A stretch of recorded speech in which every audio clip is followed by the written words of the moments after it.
And thank you all for being here. I'm Lexie Smith. I'm a baker and a writer and a sometimes artist, and I have a project called Bread on Earth. That's why I'm here tonight. I'm merely its avatar. So if you're wondering how a baker ends up on stage at the TEDx of Contemporary Design Symposia, it's a good question, and it's one that I had too when It's Nice That invited me here, and not one I immediately had an answer to, so I thought we could spend the next 15 or so minutes trying to figure it out. This is little me in my tiny studio apartment in Bushwick in 2016, around the time that I founded Bread on Earth. It was also around when Trump was first elected, which we'll get to in a little bit. Bread on Earth is a project that I characterize often clumsily as a kind of archive, an umbrella for the research and experiments that I undertake to better understand bread, which is a material and an object and an idea that I find to be a gateway to bigger conversations about what it means to be human, the things that we share, the things that we take from each other, the things that we do to each other. And it became a kind of public effort to help people, mostly myself, see this really mundane thing a little bit more clearly, and then maybe see ourselves a little bit more clearly too. And I mentioned Trump not because he's like the guy du jour, but because it was actually his Muslim ban right at the end of 2016 that initially prompted me to see bread as this kind of connector piece, this agent of personal and cultural identity, and something that could also be seen as potentially more complicated and dangerous. So these are flatbreads, obviously, from all around the world. They all go by different names, and they're incredibly reminiscent of each other, obviously. Flour, water, salt, maybe a little fat, baked quickly on something hot. Flatbreads have been around forever, everywhere. They're the prototypical bread, and we all kind of came to the same conclusion however long ago, when we were given finite resources, and those conclusions were Yufka, piadina, lefse, casabe, you can see for yourself, et cetera, et cetera. There's lots more that couldn't fit on this screen. So it felt absurd to me that someone would deign to put nationalism ahead of this history and humanity when it was incredibly obvious to me, and I think anyone else who would look, that we're all literally made up of the same stuff. So this project was born around then, in earnest, about 8 years ago, but I started baking a lot earlier than that. I've been baking compulsively since high school and writing my own recipes about the whole time. It was this kind of form of creative control that I hadn't experienced before, and the alchemy and suspense of it was unlike anything else that I had felt, and kind of still is. And I ended up working in restaurants and bakeries during and after college, which is what I had wanted, to bake and cook professionally. And it only took me like 8 years or so of this to realize that I didn't have the discipline to make the same thing in a restaurant kitchen every day. And around this time of disenchantment, I was invited to participate in an art show downtown. I'd kind of kept up a lo-fi art practice. And I kind of couldn't convince myself anymore that I cared as much about drawing or printmaking or whatever as I did about baking bread. So I made a bunch of loaves of sourdough, and I hacked them into pieces, and I stacked them into towers in the gallery. And I wanted to see how people would interact with something, with bread, when it was offered in a space that wasn't traditionally designated for eating. And this picture of me setting up is the only one I could find of that night. It was before cataloging everything that we do became a kind of knee-jerk reaction to being alive. And as you can see, it's not exactly a groundbreaking offering, but it was actually pretty revelatory for me. I stood in the back of the gallery for like an hour afterwards, and I attended to a stream of people who wanted to talk to me about bread, my bread, but also their bread and their grandmother's bread and their country's bread, but also like medical diagnoses and politics and memory and loss. And it was unlike any effect anything I'd ever called art had had before. And it felt like a kind of new language.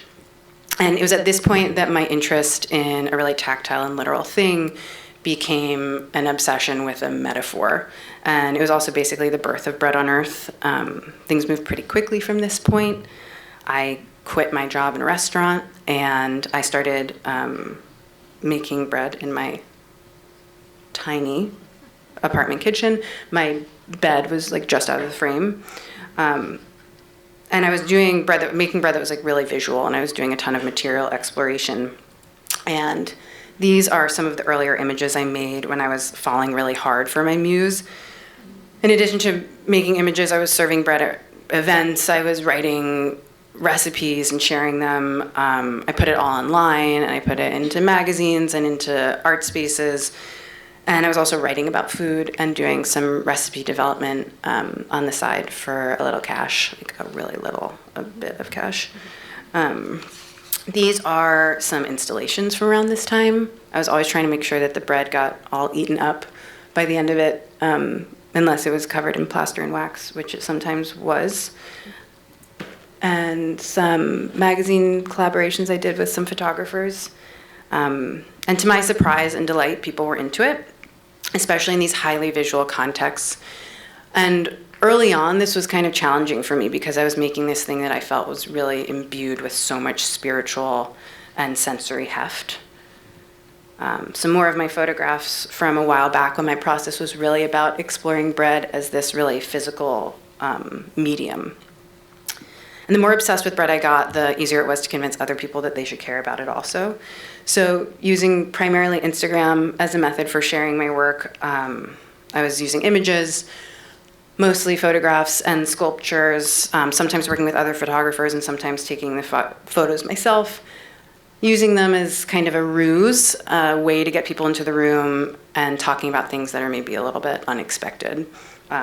Cultural memory, gender dynamics, regional agricultural systems, labor structures, and yes, aesthetics, especially when it came to why we make certain things a certain way and what happens, if anything, when they don't look the way that we think that they should.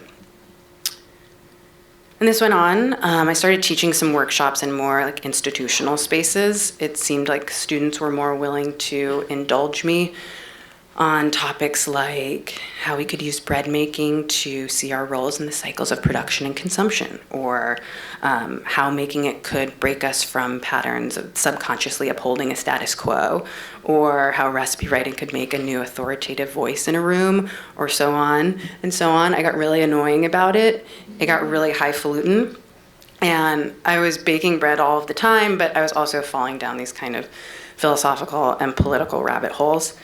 And this happened to peak around 2020 when bread took on a much more literal weight again. Now, you may too remember what I like to call the bread boom and bust of 2020, hashtag crumb shot, when everyone everywhere wanted to make sourdough. And I wasn't super surprised by this trend because bread throughout history has always responded to crises. But many people didn't have access to flour or yeast, and so I ended up sending out around 2,000 packages of dried sourdough to strangers in 39 countries and becoming basically a virtual hotline for bread making troubleshooting. And it took up the better part of my spring into summer, and it brought me back to bread as, above all, a really valuable currency for both sustenance and for comfort. But images of bread online were becoming really trite, you might recall. And Instagram was starting to feel like a trap for me. So I was steering clear of it at this point. And I had just moved up to a farm upstate, Sky High Farm, where I still live today. And there was room for me to plant grain in the fields. So I also spent the first few months of the pandemic tending to this small wheat plot. I wanted to better understand the process of making bread as it might have happened thousands of years ago. So I spent my mornings weeding and eventually hand harvesting and threshing and winnowing, and afternoons drying sourdough and sending it out in the mail. And throughout this process, documentation was really important for me. I wanted other people to be able to kind of witness this very personal but also very universal process. And part of this documentation was a video I made called The Work, which is 11 hours of me hand threshing emmer. Emmer is that I had grown. Emmer is a really ancient grain with a really stubborn husk, and hand threshing, or threshing rather, is the process of removing that husk. It's traditionally done by heavy machinery, or historically by like beasts of burden, but never with your fingernails. It's a totally insane thing to do. No one would normally do this, but that's what I spent my time doing during the pandemic.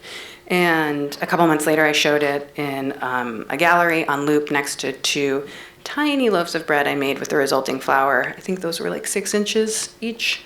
So Instagram doesn't host 11-hour videos, and no one on there or anywhere actually would watch that.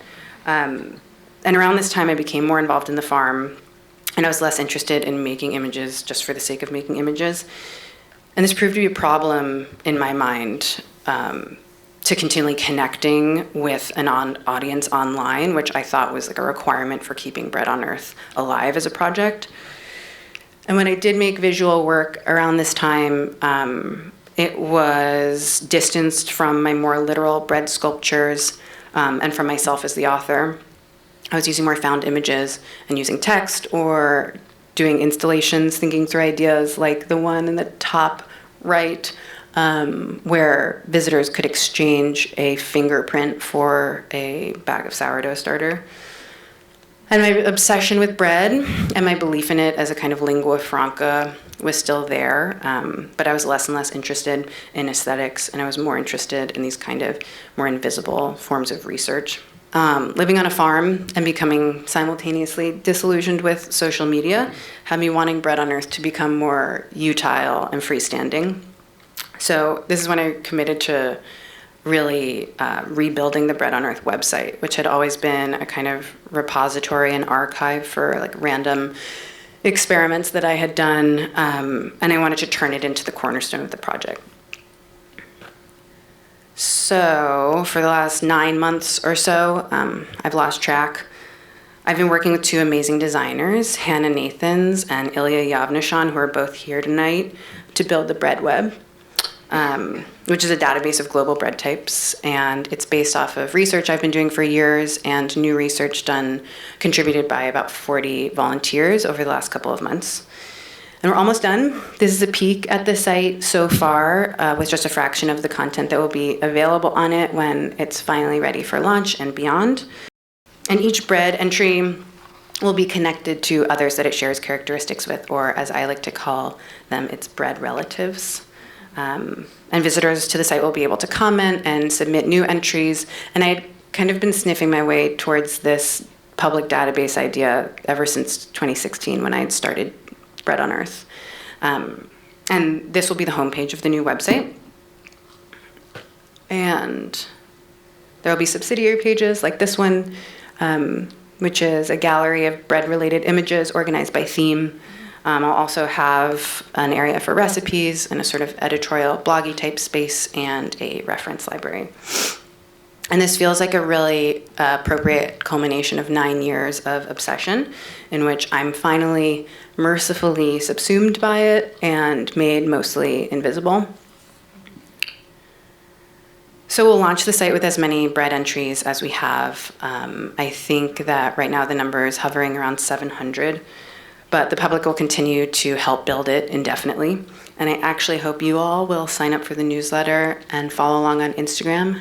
I still need it, turns out, so that you can be notified when it's finally launched, and then also submit breads that are important to you if they're not already on the site. And the Bread Web is totally unfinishable and insurmountable, and I think that's what I like the best about building it.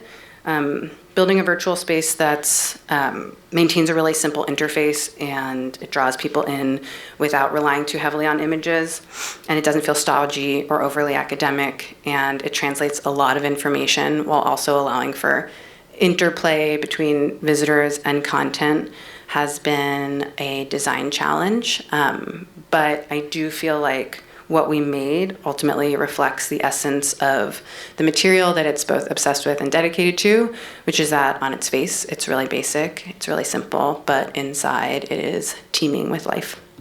Thanks.